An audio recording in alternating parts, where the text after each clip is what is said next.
प्रतापगडावर आमने सामने भेटीचा सांगावा खानानं हसत हसत कबूल केला.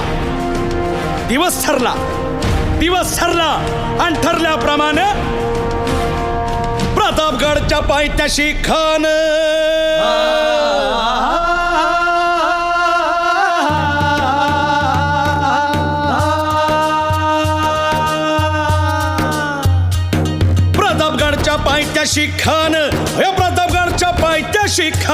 प्रतापगडच्या पायथ्याशी खान आला बेगुमान नाही त्याला जाण शिवाजी राजाच्या करामतीची